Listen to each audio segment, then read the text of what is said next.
Hello and welcome to this video. On this video, I'm going to be going through what I think are the 5 essential albums by George Benson. If you want George Benson represented in your record collection, these 5 albums would be a good place to start. I will also be going through a sort of biography of Mr. Benson and really exploring why it is that when we think of, say, the greatest jazz guitarist that has ever lived, which of course George Benson is in that hallowed class, we don't automatically think of George, do we? That's interesting to me. Now, it's of course because, as well as being one of the great jazz guitarists, he's also an incredible singer, and he had a ton of hit records in the late 70s, early 80s. And I don't mean hit albums, I'm on about hit singles. I want to really explore his place because I feel that his pop career is also incredibly high quality, and there is a place in between these two where I feel that he has done work that has been underappreciated by the jazz community. Now, before we start, because I haven't done enough on George over the last 3 or 4 years of this channel, and I feel bad about it. So I thought I'm going to pay tribute to Mr. Benson, and the way I'm going to do it is by pulling a band in and getting them to play some versions of his tunes. And I want to open up the video with the first performance from this band I put together, which has never played together. We are going to be doing a version in a minute of his big hit record, Gimme the Night. This version features myself on drums, and then Wendy Kirkland on piano, Pat Sprakes on guitar, Will Allman on bass, Sonny Mahindra on tabla, and my daughter Grace on vocals. I think this is the best way to start off, is to just get into some wonderful Benson tunes and pay him a little tribute. So here is our performance, 100% live, all in the same room at the same time, no digital trickery, warts and all, people playing in the room together. There's a magic to it, which is the only way you can get it is like that. AI will never be able to get it. And I'm going to this year really be championing people playing together and having fun and recording it, and not worrying about making a few mistakes or not, Not I'm saying there's any major mistakes on here, but it has a sound. It has a sound. So here is, I don't know what you want to call this band, but we'll call it the Benson Band, performing Gimme the Night.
So I hope you enjoyed that. We had a lot of fun doing it.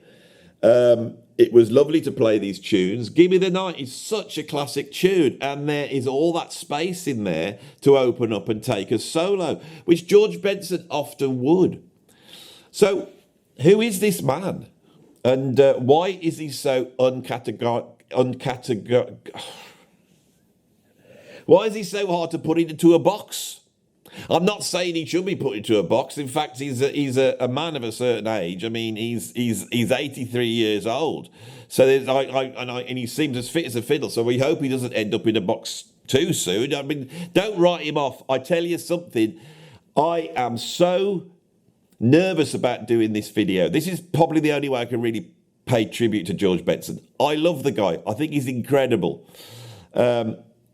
I've been examining over the last few months why I haven't done a video of him on my channel. I've come here. This is my second attempt. I never do this normally. This is my second, or no, actually my third attempt. The first one just went wrong straight off. My third attempt, because I want to do him justice, and I'm stumbling trying to get across what a great player he is. And there is a lot to explore here. So I'm going to try and take a deep breath. And I'm going to try and tell you who George Benson is. Right, so George Benson was born in 1943 in Pittsburgh. He began playing the ukulele around about the age of 7. By the age of 8, he was playing guitar, and he was so good that he was getting professional work. He was working in nightclubs playing guitar before he was 10 years old. But he wasn't just a great guitar player. He was also an incredibly gifted singer, so good that by the end of the 1950s, he had a record contract and was singing on various R&B records. He could have gone the route of a Ray Charles or maybe a Stevie Wonder, except he could see. This is awful stuff, Andy. Well, it is what it is. I thought I'm gonna do a very serious video, and it's not working. You see, that's what happens. Right, so there he is, being able to see and also being able to play jazz guitar and also be able to sing. He goes to music college, and there he chums up with 2 other incredible guitar players. They're all roughly a similar age. The first would be Larry Coryell, and the second would be Pat Martino. These 3 guitarists represent in the 1960s that next wave of American jazz guitarists. Larry Coryell, of course, goes on to really pioneer in the area of jazz rock. Pat Martino goes on to explore areas beyond the sort of post-bebop way of playing that had informed the likes of Wes Montgomery. I'll go into sort of more modality and more outside Coltrane approaches to the guitar. So what does George Benson do? Well, George Benson... Bloody dog's barking now. George Benson, right? He has these 2 worlds. And in marrying them together, it could have gone horribly wrong, but it doesn't. And in doing it so well, he actually is a pioneer of the sort of smooth jazz, fuse-acky jazz that is going to be such a big seller at the end of the 70s. And he's going to be a part of that movement. But I think unlike many artists that emerged at that time in the late 70s, he'd already paid his dues. Now, of course, we could say he was playing a lot of rhythm and blues. He was singing a lot of the rhythm and blues. So where does the virtuoso jazz guitar come from? Well, obviously he's influenced by people like Wes Montgomery and Charlie Christian. But I want to pull this album out here because this is where his main influence comes from. Hank Garland. And I've pulled this album out, and I want to talk a little bit about this album too. This is one of the greatest jazz guitar albums of the 20th century. It's a masterpiece. Hank Garland is one of the great guitar players. He had a jazz guitar background and a country background, and this gives him a certain attack when he's picking the notes. This is really the beginning of that sort of alternate picking virtuoso thing that's going to end up with John McLaughlin and Al Di Meola and actually end up with sort of, you know, the Yngwie Malmsteens of the world. His power and control picking is quite incredible. His country background meant he ended up playing with people like Elvis Presley and had a huge session career there. This album is full on sort of post-bop jazz. He does all the things you are, 3/4, the blues, move, always, right chorus, and relaxing. The lineup's incredible. He's got the great Joe Morello on drums from the Dave Brubeck Quartet. He's got Gary Burton on vibes. Gary Burton, of course, is going to also, with Larry Coryell, go on to be one of the pioneers of jazz rock fusion. Here, Gary Burton is literally about 16 years old and has just basically rewrote the book on vibes playing. It's as astonishing for his playing as Hank's. And the great Joe Benjamin on bass. So why don't you know him? Why is he not mentioned in the same breath as the Joe Pass, you know? Well, the reason is because he had an accident. I think he had a car accident at some point at the end of the 60s, I think. I'm not too sure. I think it was a car crash. Pat Martino had a very similar thing happen as well. And he never really worked properly again. He did do session work and stuff, but I don't believe he really ever surpassed the genius of the guitar on this album. So that's where Benson's getting that sort of highly virtuoso style. And of course, with that sort of very percussive attack and the jazz virtuosity, he gets work in the biggest organ trios of the time, getting the gig with Jack McDuff. And that gig establishes him on the jazz scene. In 1966, he signs to A&M Records and he makes a series of albums. And the first album I want to offer up as one of the 5 essential albums is the George Benson Cookbook from 1966. This is his 3rd album, but I think this is where it all comes together. It's rather than having Jack McDuff on organ, which was on his first album, is just an extension of what he was doing with Jack McDuff. Here we suddenly see the Benson voice emerge. I don't mean his physical voice, I mean his own solo imprint in music. From a virtuoso point of view, it's quite shocking that some of the tracks are incredibly fast, incredibly technical, but he does sing on one song. He sings on All of Me, and he does an incredible job. And in that, you start to see where the future lies. But if you want an example of George Benson playing jazz guitar and doing all the virtuoso things I have tried to tell you about here, then get the George Benson Cookbook from 1966. In 1970, he records his last album from A&M Records, which is called The Other Side of Abbey Road. I nearly put this on. It's an interesting album. Here he does these sort of rich orchestral arrangements, following on in the sort of tradition of what Wes Montgomery did with these sort of pop covers. For me, the arrangements are a little bit too lush. There are 2 moments on that album, however. One is the end of the album when they do the Beatles tune The End, and also when they do Come Together, where he is playing this sort of funky boogaloo fusion, a lot of sort of modal improvisation. And I think in 1970, this is another example of the early explorations into jazz rock fusion. He's playing a part in the history of jazz rock fusion all the way through. He is providing pieces to the jigsaw puzzle all the time. It's very interesting, and I don't think he gets enough credit for this. After he releases the Beatles album, he then signs with CTI. Now, CTI was Creed Taylor's label, and it was an early pioneer of what we could call smooth jazz, but these albums are very highly produced. Sorry about that. Yeah, records fell over. They're very highly produced and often feature orchestral arrangements, but there's some really beautiful masterpieces in there. Of course, many of the Benson albums at this time, there's a ton of playing. These are jazz albums. It's not the sort of Fusac we get in the late 70s. Now, the first album he does, I believe, on CTI's Jubilee Gravy, and in 1969, actually, I think that was recorded, and that features Billy Cobham on drums. There's a series of albums through this period. I would say that the masterpiece of the CTI period would be White Rabbit, that it comes out in 1972. Now, this comes out of the back of this album that I've pulled out of my collection. First Light by Freddie Hubbard. This is also a Creed Taylor production. And this is also a smooth jazz masterpiece, which also is heavy in the playing.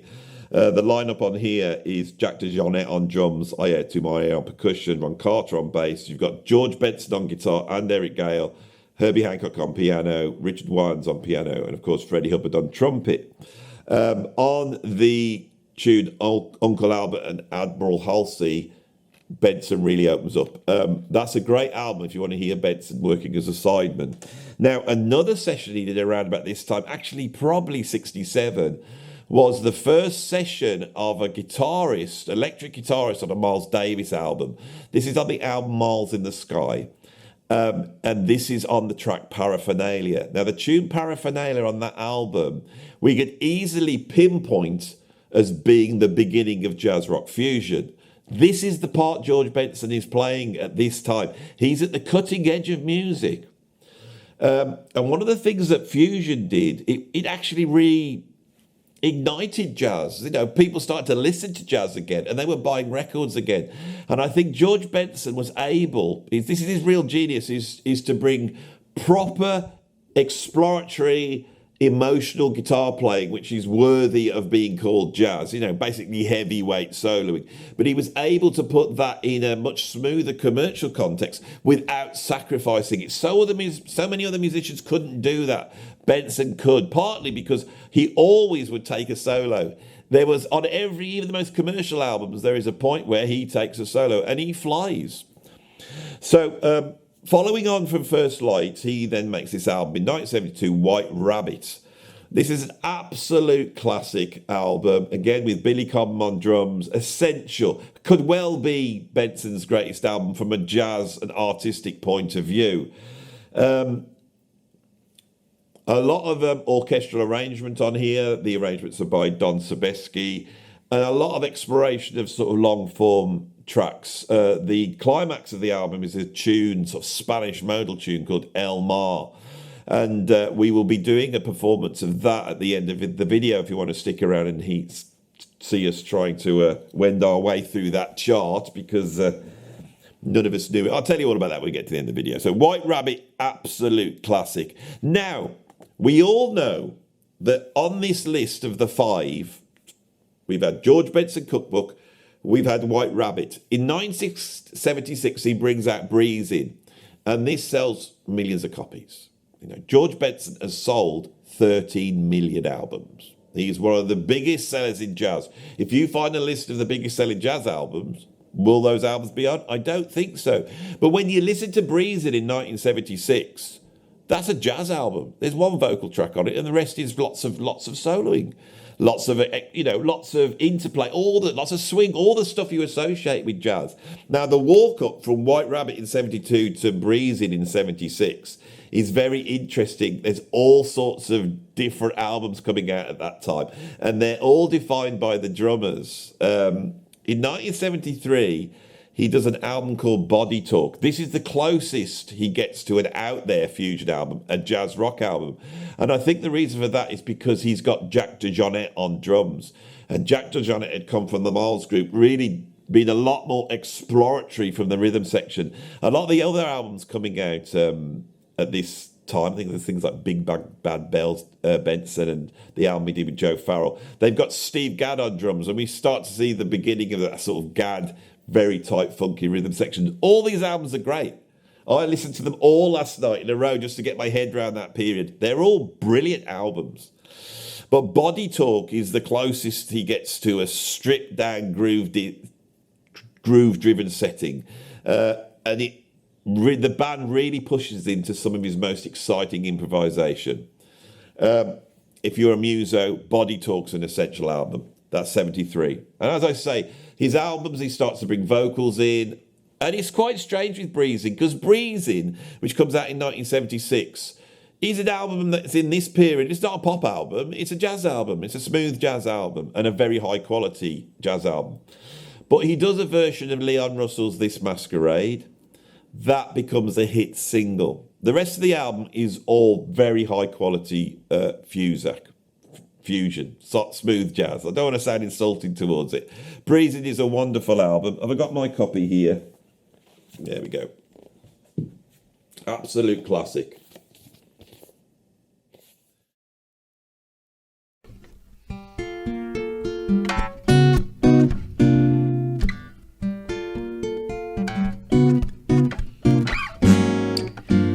Are we really happy here with this lonely game we play? Looking for words to say, searching but not finding, understanding it anyway. We're so lost in a masquerade, both afraid to say we've come so far away from being close together from the start. We tried to talk it over, but the words got in the way. We're lost inside this lonely game we play.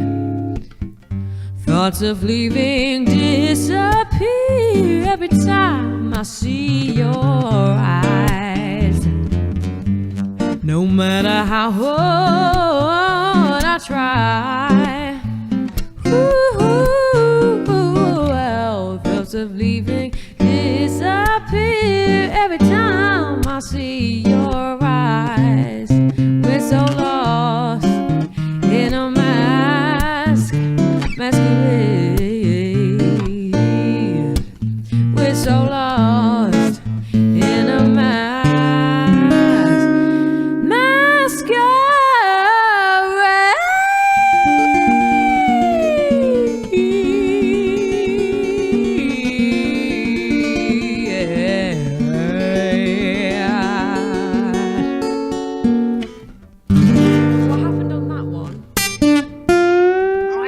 Said thoughts of leaving disappear too jazz, so I forgot the line.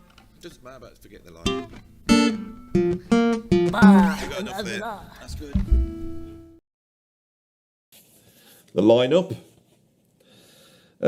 is George Benson on lead guitar and vocals, the great Phil Upchurch on rhythm guitar, Ronnie Foster on electric piano and mini moog. Ronnie Foster's a heavyweight. Go and check out Ronnie Foster's early Future albums in the 70s. They're proper heavy jazz rock albums.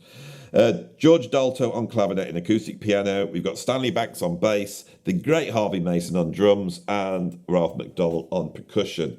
Tracks are Breeze in This Masquerade, 6/4, Affirmations, So This Is Love, and Lady. Only 6 tracks, and that is because they are playing. They are burning. There's some great moog, mini moog soloing, or mini moog, depending on how you like to pronounce it, by Ronnie Foster. It's one of the great albums, right? So that's my third album. We've got 2 more to go. Now, of course, he then, after hearing Michael Jackson's, what album would it be? Off the Wall, he gets approached by Quincy Jones. And Quincy Jones drags him into the studio and produces this album, Give Me the Night. And it's almost like in the sort of follow-up to Off the Wall, and also a precursor to Thriller.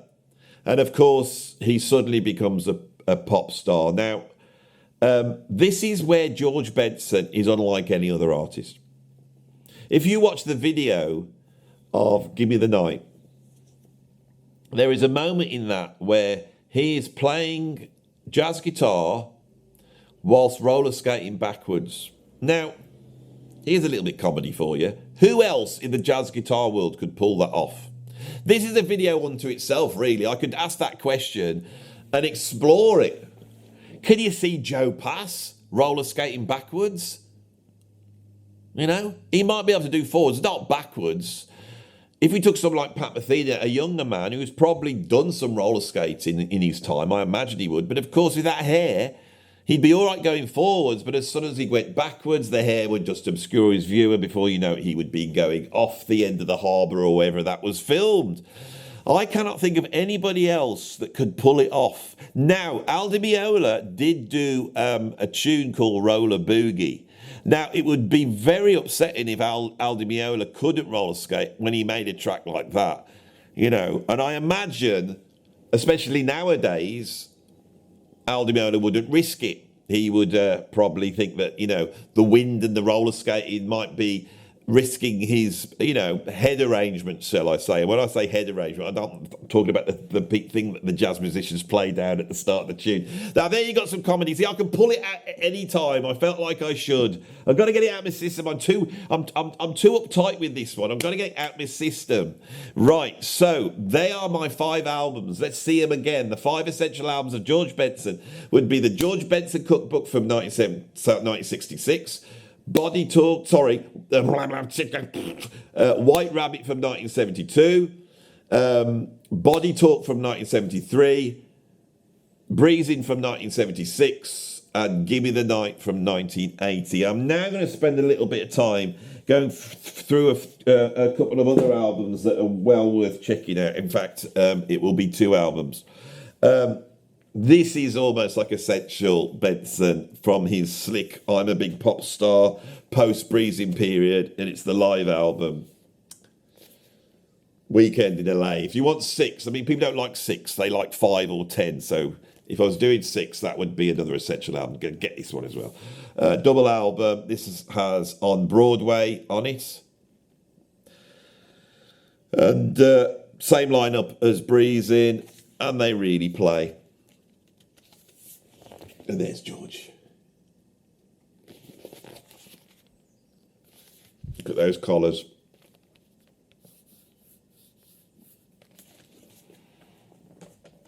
I haven't talked much about his career post Gimme the Night. He has gone between making proper jazz guitar albums, he's done covers albums, he's done all sorts of different things for that period. As the sort of dance music emerges in the 1980s out of disco, house music, and then you sort of get that rare groove house music that's coming out with all sorts of various producers in the 90s, Benson becomes a little bit of a touchstone along with people like Bob James and Roy Ayers.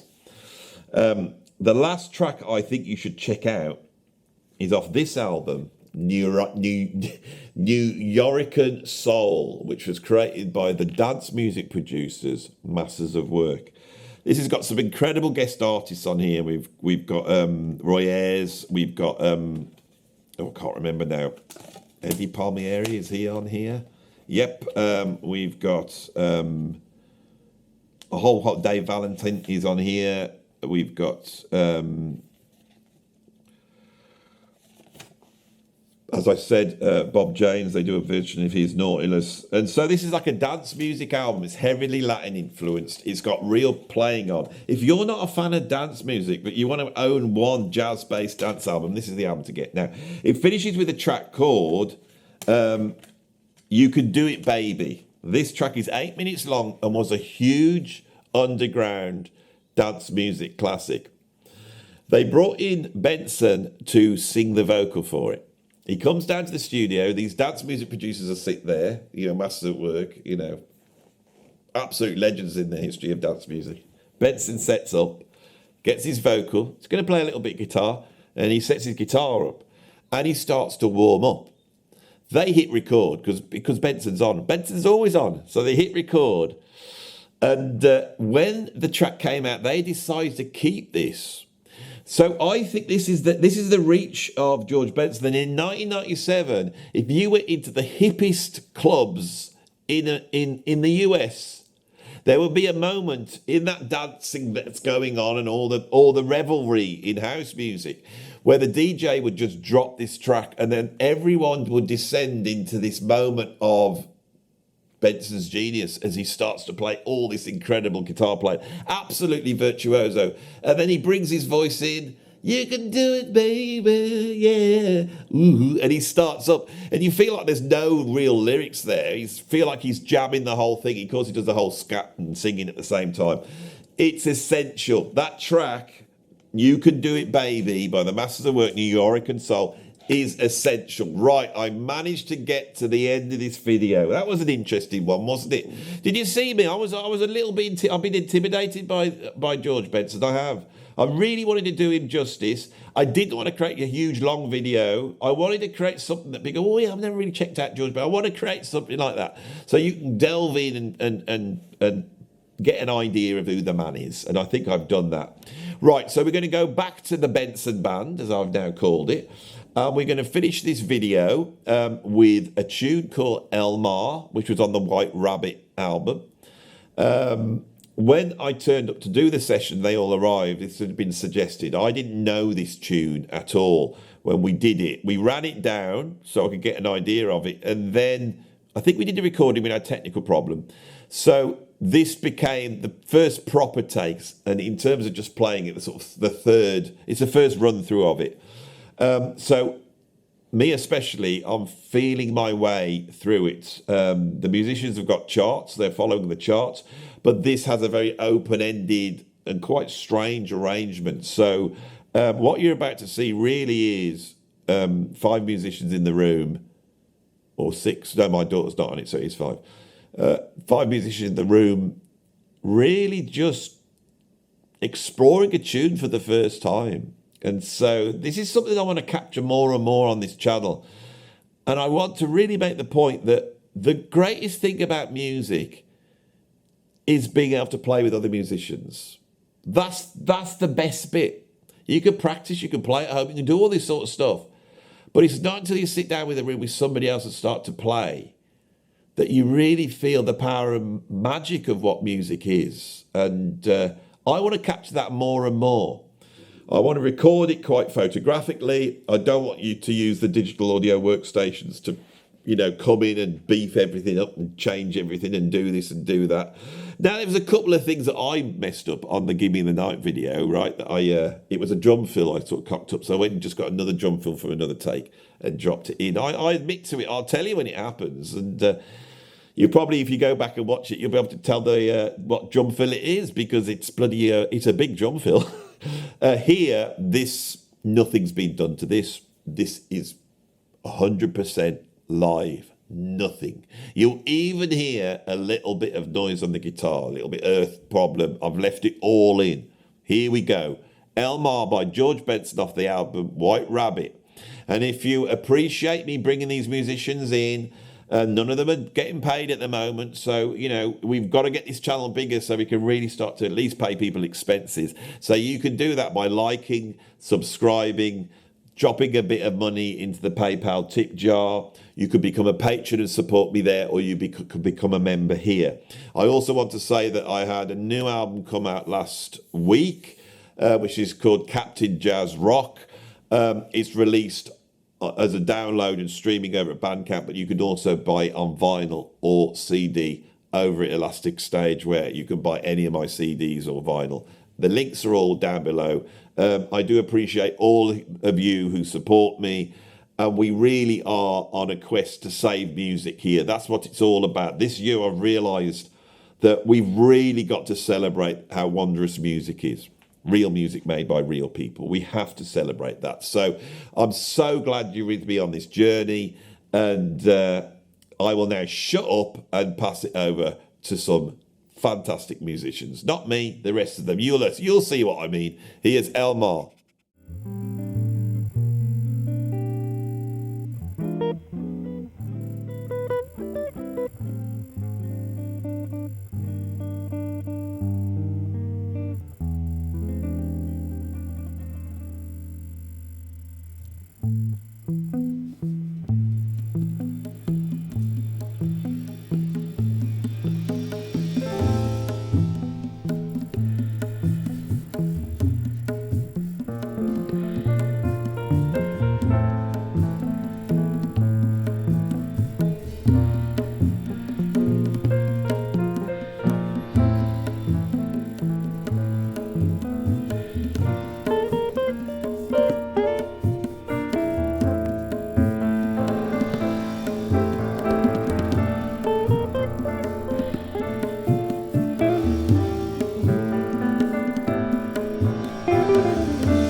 Bye.